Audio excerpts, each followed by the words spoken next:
I'm going to show you the perfect chip. You've been cooking them wrong your entire life. So, jacket potatoes, King Edwards. You want to cut them into chips. I'm not peeling them. And we'll do like chip shop size chips.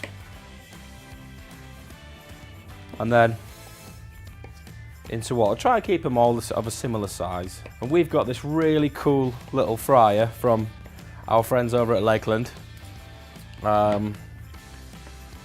You should get one. Go on the website. We will link their website to this recipe. And they're really reasonably priced. Just for home, do you know what I mean? Just sit on the side, really nice. So basically, I want to cook these potatoes until, I'm just going to bring them to the boil. I'm not going to say until whatever. I'm literally going to bring them to the boil. And I'm going to take them off and they're going to sit. We want them to dry out before they go in the fryer. I'm going to just wash them in a bit of that water before I bring them up. I'm going to rinse that off. Basically, we just want to take some of that starch off those potatoes. And that'll add to the crispiness of the chip in the end. And we're just going to serve these chips once they're done with a bit of grilled steak.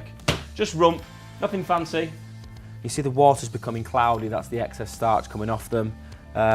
We want them to get to the point that when we drain them, maybe some of them will break a little bit, but we want the outsides to go fluffy. And they're the bits that are going to go super crunchy when they go into the fryer. Be absolutely delicious. So, drain them off. And just give them a little shake. What's important we do now is dry them out, and the best place to dry them out is in the fridge. So we'll leave them to come down to temperature, and then I'll put them in the fridge and it'll just pull all that excess moisture off. They've cooled a little bit, put them in the fridge, and they should probably cool down in about 10 minutes or so. Okay, so these chips have cooled, so we're going to fry them at 130 degrees for about 3 or 4 minutes until they start to develop a little bit of a crust. That's then blanched in hot oil, and it doesn't look like there's much of a difference, but they are really soft. So now I'm going to whack that fryer up to 190 degrees, let that get ready. The chips can be made in advance as well and kept in the fridge, and then just fry them sort of when you need them. You know how I feel about salt on meat. I'll just get them in the basket ready. So I'm just going to serve a pile of chips. I'm going to be that guy that serves steak and chips on a wooden board. That ought to get people slagging me off. I mean, talking. I'm literally going to flash fry it because it's so thin. I just want it bar marked. And then, in we go. The fire alarm will go off. I can probably guarantee the fire alarm will go off. In fact, I'm going to put a tenner on it. We know how to set fire alarms off in studio kitchens.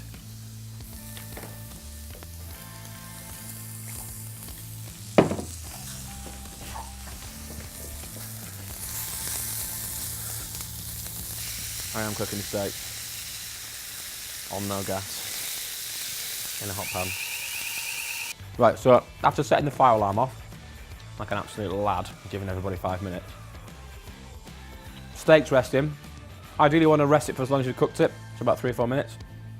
And then the chips just go in. So we've turned it up to 190 degrees. And this is the 3rd time we're cooking them, so this is the triple cooked shizzle. Chips don't look too bad though. Nice and crunchy. Into a bowl, I'm going to carve it on here. So it's a cheap bit of rump from the supermarket. We set the fire alarm off, cooking it, but I think you will agree that it ain't too bad. Pile it up.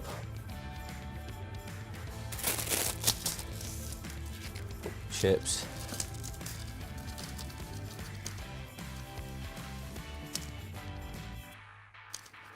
Steak, triple cooked chips. It's a really cheap cook. It's a cheap dish to produce. 1 potato and a bit of steak, which costs like £2 from Tesco. Really simple. Find the recipe on the website.